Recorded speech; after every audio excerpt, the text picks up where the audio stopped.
What's up, Rams? I'm Ryan Crist, your entertainment anchor on this fantastic Thursday. So let's jump right into some great entertainment news.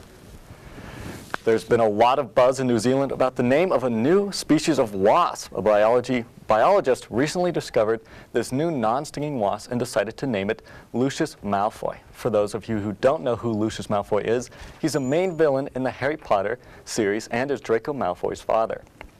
The lifelong Potter fan Thomas Saunders decided to name it after him because he wants to clean up the name of wasps, saying, quote, "People see wasps as villains, as the bad guys. But the truth is that the vast majority of wasps and species are neither neutral and beneficial. From a human standpoint, just as Lucius Malfoy is pardoned after separating from Voldemort's allies, I'm asking people to pardon wasps in order to restore their reputation as interesting, important creatures." End quote.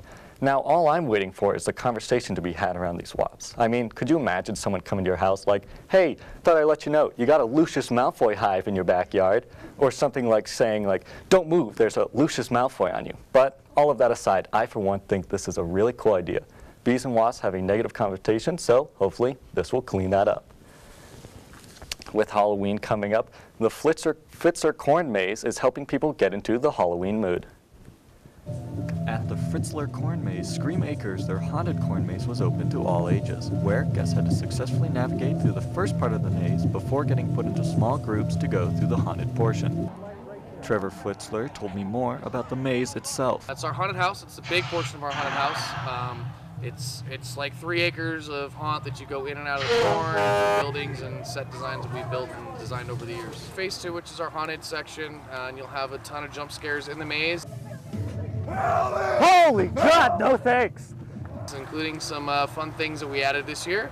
You'll make your way up here to Scream Acres, which is actually the entrance of the actual haunted house area, and then you get to zigzag your way back down through, following our clowns to nuclear fallout, to zombie clowns, to zombies.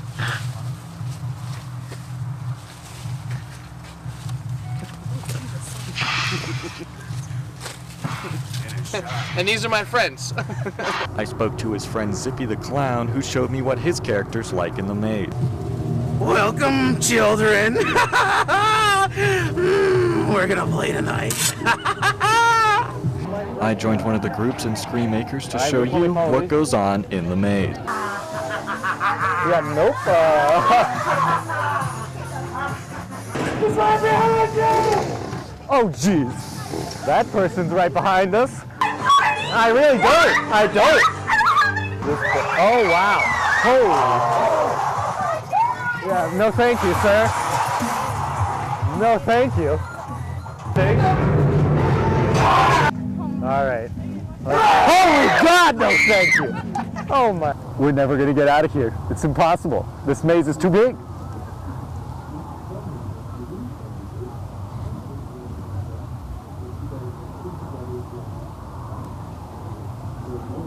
Scream Acres is open Wednesday through Saturday and lasts until the end of October.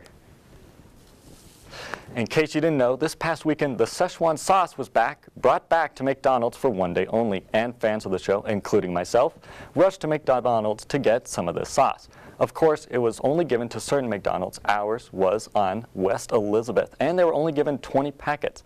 So by the time I got there, they were already out. And this guy came up to me and told me that they were out. I mean, I didn't believe him at first. He was probably trying to keep all the sauce for himself. But of course he wasn't, and they were out of sauce. Once they ran out of sauce, most of the people here in Fort Collins left, while in some other locations that wasn't the case. In Wellington, Florida, the cops were called after a massive line formed around a McDonald's waiting for the sauce, but the McDonald's didn't even have any sauce to begin with. Other fans took to Twitter suggesting that they boycott McDonald's for not having enough sauce. McDonald's then later replied on Twitter saying, quote, "You spoke, we've listened, lots more Szechuan sauce and locations. Details soon, and that's the way the news goes." So, if you missed out on the sauce like I did, it'll be back this winter.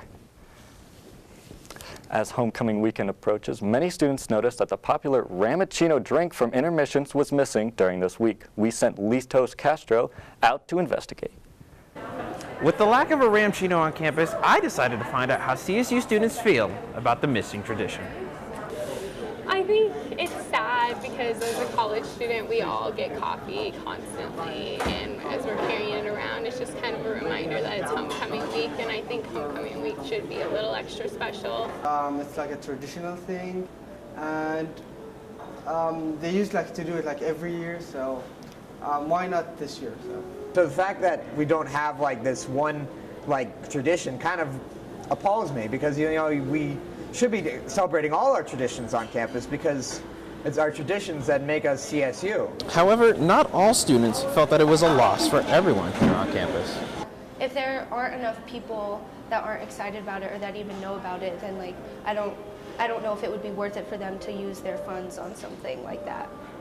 But no need to worry, I caught up with a representative of the Laurie Student Center to solve the mystery of the missing ram chino. We were going to introduce Cam's Cocoa instead, but we will have the Rama Chino. We did get the dye for the whip and the sprinkles, the gold sprinkles, so we'll be in commission tomorrow morning and Saturday when we're open with the Rama Chino. So all of our game day stuff that we've opened up with in all the retail centers for Laurie Dining, we've done green and gold bagels, we've done green and gold cookies from Eileen's, green and gold cupcakes from Buttercream. So, and we've gone undefeated at the new stadium. So I will definitely have the Rama Chino available to keep that going and keep up the good luck for the Rams football teams. Well, it looks like we were able to put that mystery to rest. I don't know about you guys. I'm gonna go grab a quick drink. Back to you in the studio, Ryan. Well, it's good to hear that Rams are staying true to our tradition. If I were you, I would definitely get a Rama Chino a try. In case you didn't hear or see, the new trailer for Star Wars The Last Jedi released on Monday, and everybody is freaking out over the porgs. A porg is that little bird, fish, creature thing that we saw scream in the Millennium Falcon during the trailer. This creature is apparently indigenous to the planet where Rey and Luke met. While it was only on the screen for a few moments, the internet has been making some pretty great memes about this very interesting creature, and this one is by far my favorite. Anyways, the internet isn't the only one who loves them. John Boyega, or Finn, stated that they're so cute, and but they're just Ronits. While we only have 62 days till Star Wars The Last Jedi, I'm excited to see these adorable little creatures. Let's just hope they don't end up being as obnoxious as Jar Jar. Well, Rams, that's all the time I have for you tonight. Make sure to stay tuned for Monday's night sports show, and have a great night.